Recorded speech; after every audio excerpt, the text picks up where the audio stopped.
Welcome to Read Aloud with Mr. Paul. I'm so glad you could be here. Be sure to subscribe so you won't miss a single story. Today we'll be reading Merlin and the Making of the King, retold by Margaret Hodges, illustrated by Trina Shart-Hyman.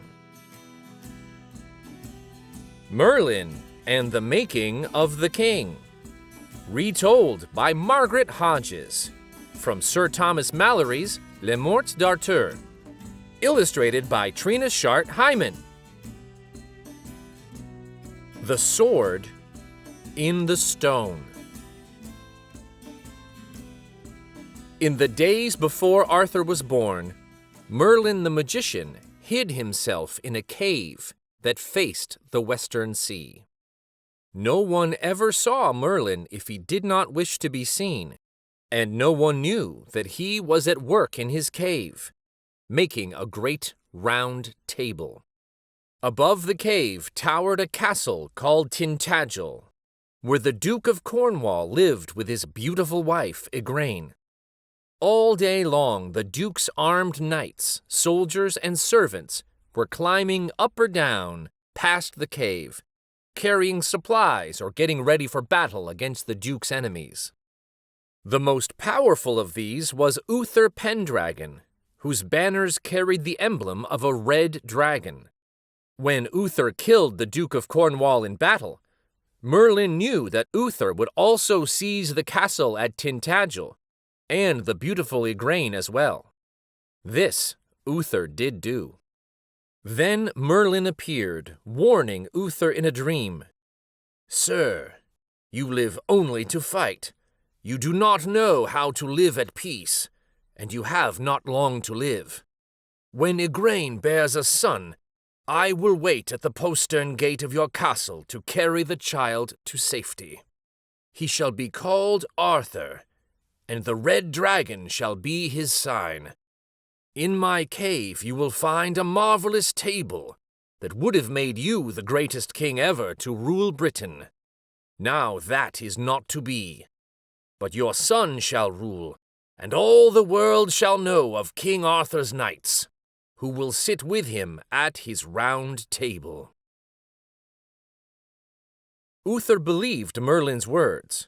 When Igraine's baby was born, she wrapped him in cloth of gold and carried him by night to the postern gate. There, with tears, she gave him to Merlin, who covered him with his cloak and disappeared. Uther found the great table in Merlin's cave and gave it for safekeeping to a faithful friend and ally.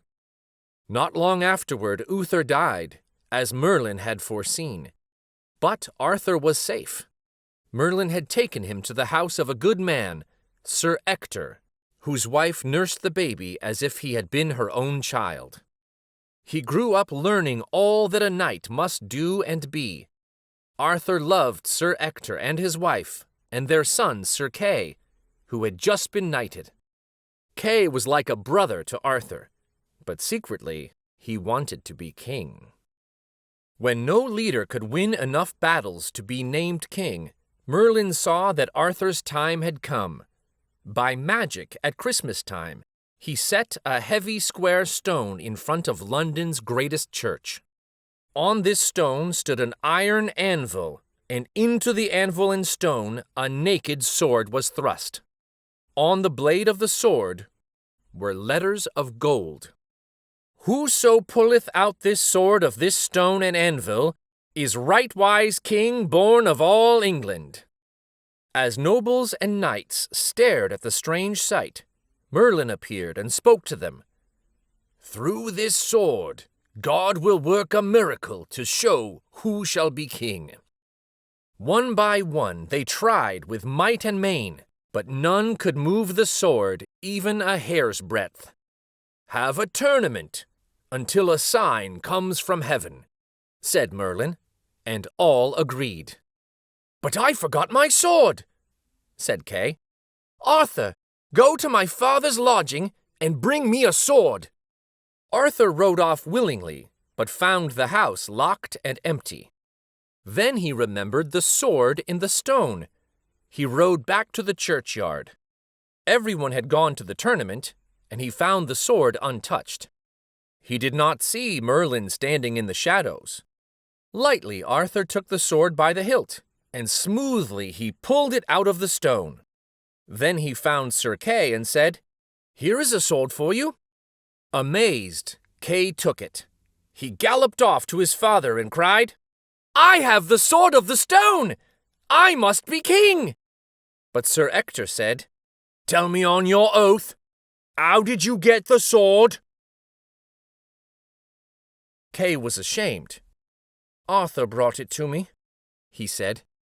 Sir Ector fell to his knees before Arthur, saying, "Now I know that Merlin spoke the truth when he brought you to my house as a baby.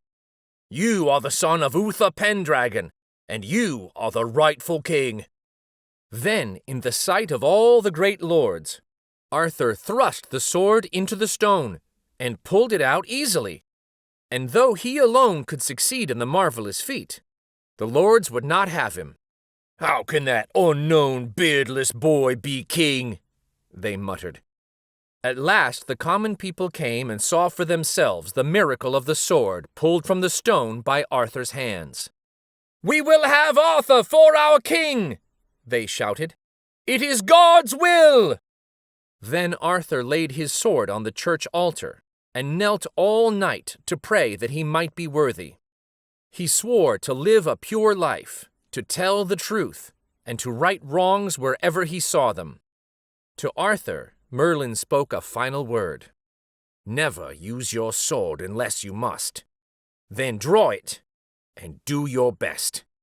The next morning, Sir Ector touched Arthur's shoulder with the sword and dubbed him knight. Soon afterward, Arthur was crowned king, and Merlin sent 3 queens from the world of spirits to stand behind the throne.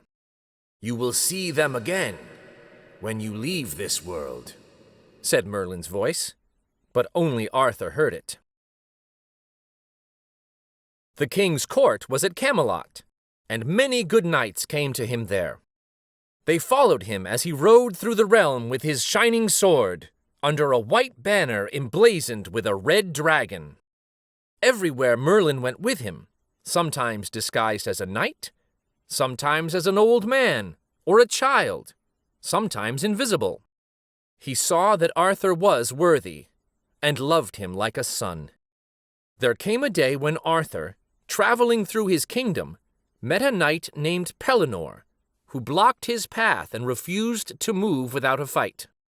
Fighting was the only skill he had. He did not recognize the king, whose face was covered by his visor. They fought with lances, and Arthur was thrown from his horse, badly wounded. Then both drew their swords, and the 2 weapons clashed so fiercely that Arthur's sword broke into 2 pieces. At that moment, Merlin appeared and said to Pellinore, "Stop! This is your king whom you are about to kill." Then he put Pellinore under a spell so that he fell into a deep sleep, while Merlin rode away with Arthur to the cave of a hermit, who tended the king's wounds and saved his life. Arthur wanted to return to Camelot. "But I have no sword," he said to Merlin. "You shall have a better sword," said Merlin. "Come with me." As they rode together, they came upon a hidden lake near the western sea. The waves sparkled in the sunlight, and by the shore near an ancient chapel lay a little boat. Then an arm rose from the middle of the lake, clothed in shining white, the hand grasping a sword with a richly jeweled hilt and scabbard.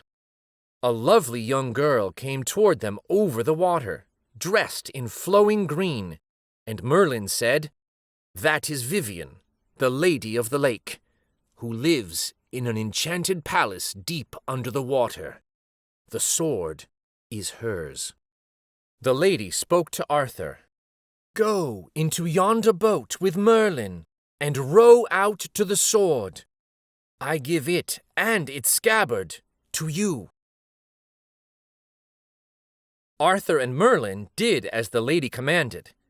Arthur took the sword and scabbard in both hands, and the shining arm disappeared. "The sword is called Excalibur," said Merlin. "It will never fail you as long as you use it in a good cause, not for your own glory. But the scabbard is better. It will protect you from loss of blood if you are wounded." Excalibur. With Excalibur in his hands, Arthur's power was great. Now it was time for him to marry and bring a queen to Camelot. He chose Guinevere, in Arthur's eyes the most beautiful of all the ladies. "I cannot choose for you," Merlin warned him, "but I can tell you that this lady will bring you grief." Arthur paid no heed to Merlin's words, and Guinevere's father gladly gave her in marriage to the young king, saying, "With my daughter I give you a wedding gift, the Round Table, made by Merlin and sent to me by your father, Uther, before his death. Your knights will sit around it as equals and friends." Arthur's marriage to Guinevere and the founding of the Round Table were celebrated with great rejoicing by all the people. But soon afterward, Arthur's evil stepsister, Morgan Le Fay, a witch, came to court pretending friendship to Arthur. He welcomed and trusted her, but behind her smiles, she plotted to kill him. A knight named Accolon, her lover, would be king, with herself as queen. She went to Arthur and begged prettily, "Brother, lend me your sword and scabbard as a sign of your friendship." When he did so, thinking no harm, Morgan Le Fay made another sword and scabbard that looked the same, but had no special power. The true Excalibur and its scabbard she gave to Sir Accolon. Then she said to Arthur, "A certain knight has come to destroy you and your Round Table. His visor covers his face, but I know him, and I know that he holds many good knights in prison. Draw your sword against this evil man, for your Excalibur never fails in a good cause." The unknown knight was Accolon, armed with the true Excalibur by Morgan Le Fay for this fight. Arthur's sword broke in two as he struck his first blow, but Accolon wounded him again and again, and every wound bled freely. Then, faint almost to death, Arthur saw a lady in flowing green coming toward him, floating over water. It was Vivian, the Lady of the Lake. Merlin's mind had spun a thread of magic to call her from her enchanted palace in time to save Arthur's life. Excalibur slipped from Accolon's hand, and Arthur picked it up. He tore the scabbard from Accolon's side. Hurling it away, far out of reach, he gave Accolon a mortal blow through the helmet. Accolon died a few days later, but with the help of Merlin, Arthur's wounds healed quickly. Once again, he had Excalibur and the magic scabbard. Morgan Le Fay did not give up her wicked plans. She knew that Arthur slept with his sword at his side. One night, she crept into his room and stole the magic scabbard. Away she sped with it and threw it into outer darkness. It was never seen again. From that time on, King Arthur could be killed like any poor soldier. All the knights of Arthur's Round Table had sworn to be loyal to the king, but as the years went by, one man proved to be a traitor. He was named Mordred. Some said that he was the king's own son. Whether or not this was true, Mordred planted seeds of distrust among the knights of the Round Table. He spread whispers through Camelot that Queen Guinevere was in love with Arthur's best friend, Sir Lancelot. Now Mordred gathered around him some knights who cared nothing for peace and justice, but only for their own power.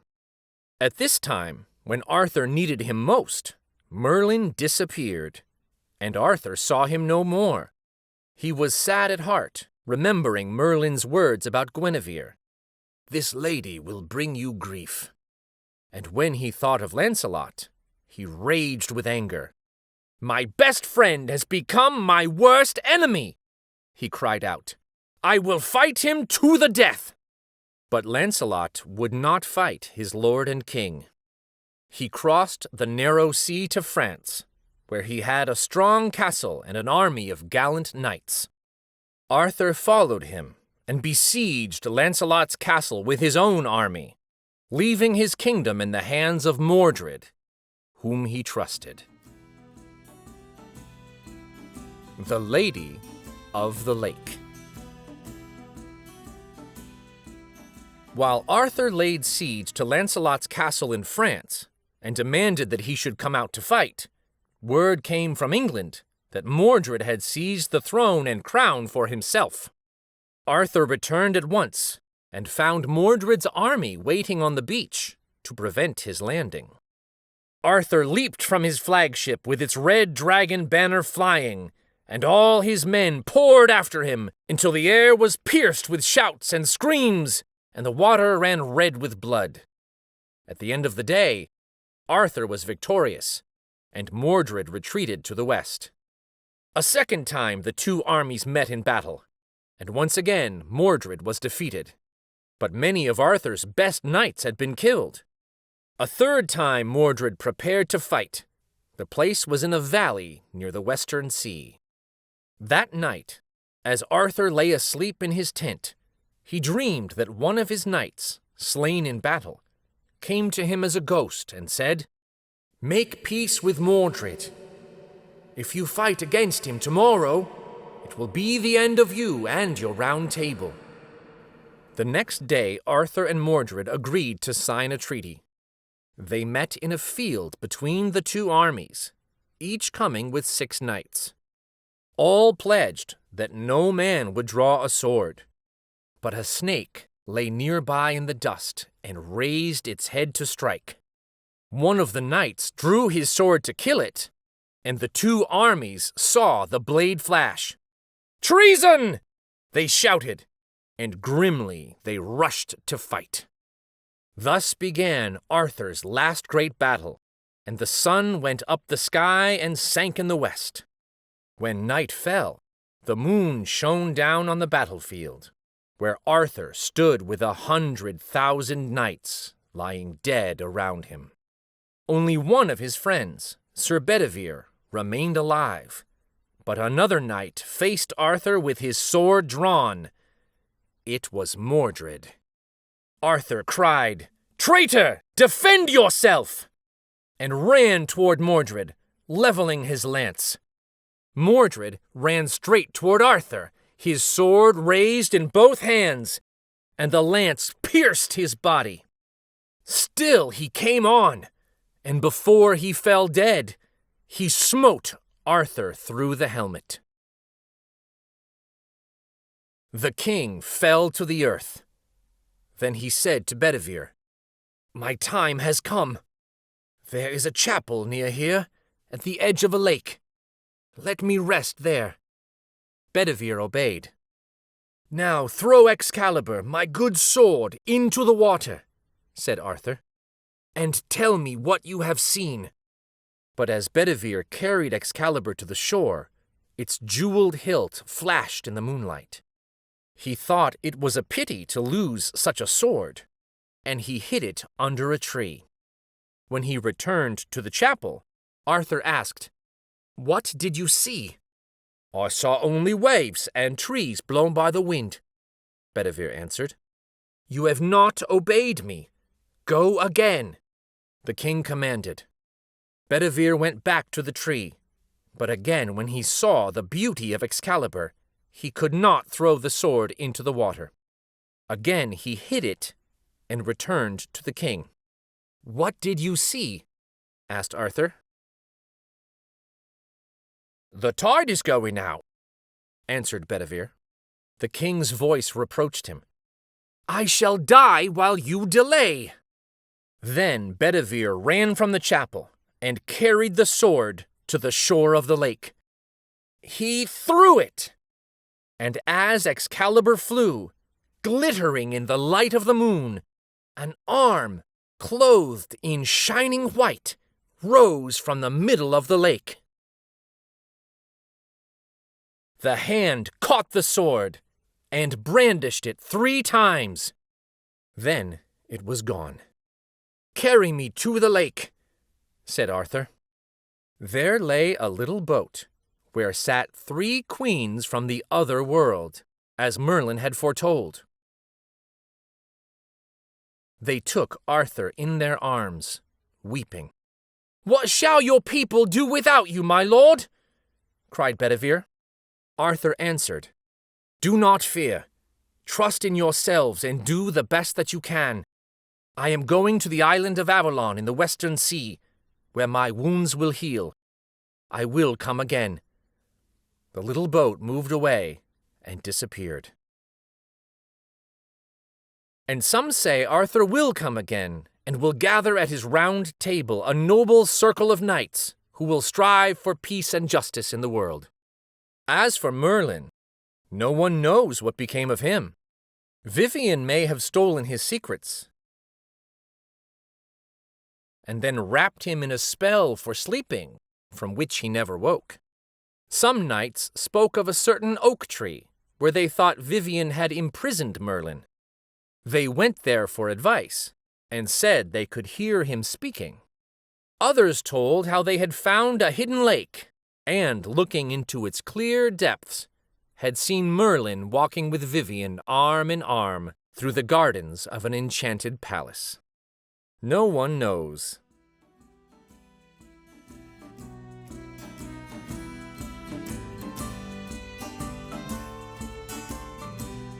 Thank you so much for joining me for Read Aloud with Mr. Paul.